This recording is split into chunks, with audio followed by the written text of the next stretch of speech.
So I have with me Major General Bali, one of ICI's faculty, and I'm very pleased that you are available today for some questions, which I hope will interest our audience as much as it does to me. Yeah, you have obviously a long career in military issues in the Indian Army. Talking about intelligence, our intelligence is typically business intelligence.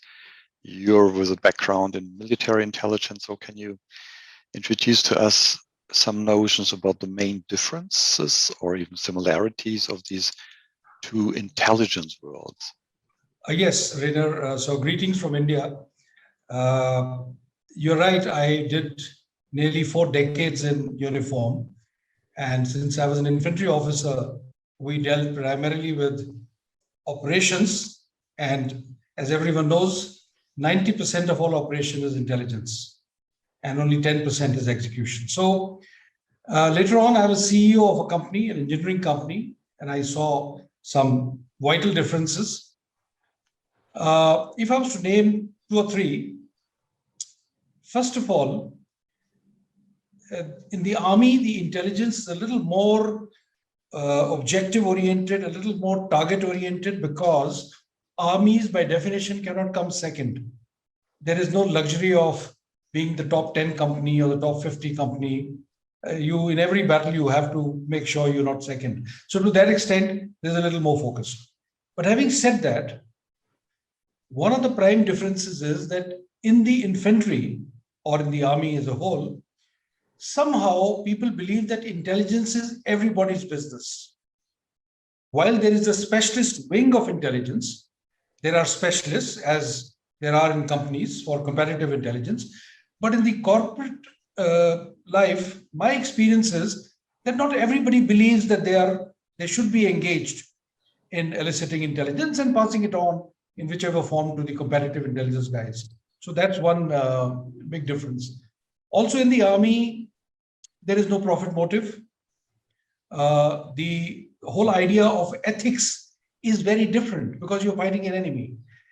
In the corporate sector, whatever intelligence you gather has to be within the bounds of the law of that nation and, of course, the ethics, the norms. Whereas when we are collecting intelligence vis-a-vis an enemy who's across the border, obviously the same laws don't apply. Of course, certain bounds of morality still apply. But interestingly, especially from our point of view of our institute, in the army, there is a great deal of focus on qualitative intelligence as much as it is on the quantitative side. In the corporate, there is far too much stress on statistics, obsession with numbers, whereas human int forms a very critical element of what the army does. Because, as hopefully we'll discuss in a bit, it's not just the numbers, it's not just the data. You have to assess the intent of the competition. And the intent of the competition would usually come out of human interaction more than anything else. So in sort of a laid-back version of you being a teacher, would you call the military or our business side more advanced when it comes to utilization of this intelligence? The business side is more advanced in terms of automated analytics, in terms of collecting reams and reams of data, of statistics. So the business side is definitely more advanced there.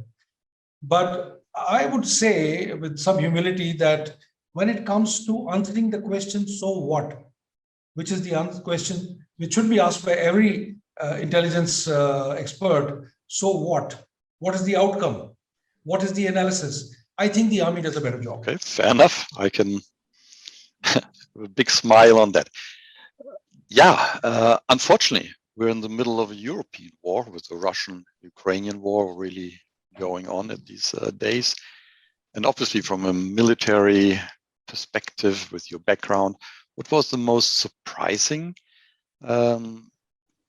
notion, given that there was a lot of intelligence, obviously, given that there was a lot of build up in actually years before the hard conflict? So if you would like to comment on that, please.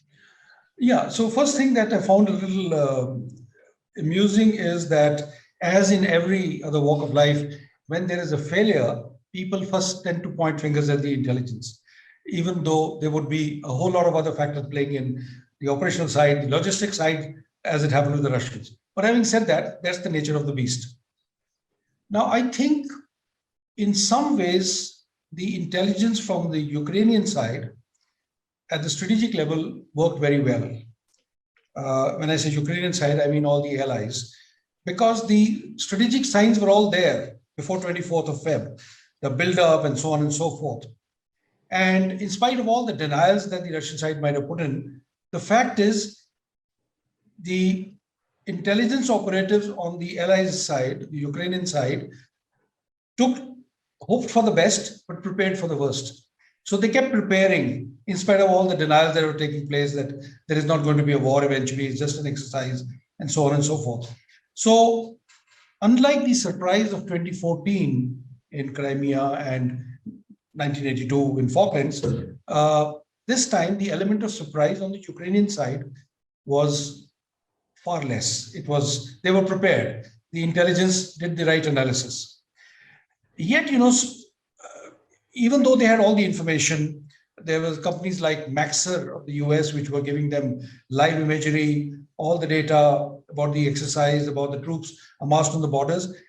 But as in the case of every intelligence, eventually it is a judgment call, whether the analysis is going to come true or not. And to that extent, I would point out that there were notable, differences. For example, the French continued to believe for a long time that the chances of the war were rather limited. I'm saying this for a reason.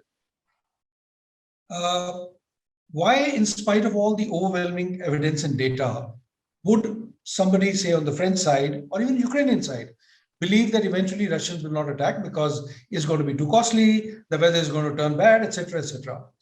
This points to a fundamental error that intelligence operatives make, and that is projecting your own reasoning into the mind of the competition, into the mind of adversary.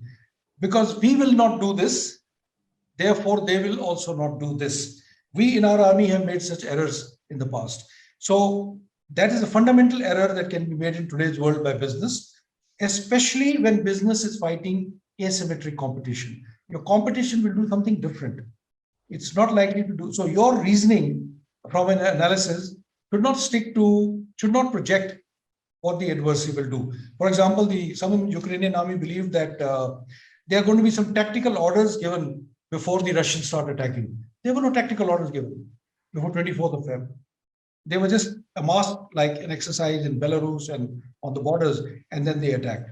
So on the Russian side, a similar error took place.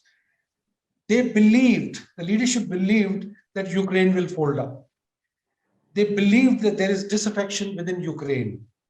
Zelensky wasn't very popular. So they believed that people will somehow welcome the Russians, at least the Russian-speaking people, and the war will be over quickly. This is again a fundamental error. So what happened with the Russian intelligences, in my view, that they, instead of collecting their own data and doing their own analysis, kept taking cues from what the leadership is thinking. They were only doing intelligence to confirm their bias, to confirm that yes, indeed, the war will be over very soon. Unfortunately, that has not come true. Even to date, as we speak, it's been many more than 100 days and we're still there. So yeah, so these are some of the lessons that I picked up from the Ukraine war. And it's ongoing, of course. So there's a lot of discussion and forth and back about the role of intelligence and obviously how to help, how to support. And a lot of retired generals are now in front of TV cameras and all explaining to the world what is good, what is bad about the intelligence game. So ongoing story, very sad story, of course, but a lesson learned for our business world as well. Because even if we don't have this brutal onslaught, we have, of course, competition as well. So we're very proud that you are our ICI 5, that's our elicitation communication workshop, that you're part of that. And I just wonder if we can talk a little bit about this very workshop, and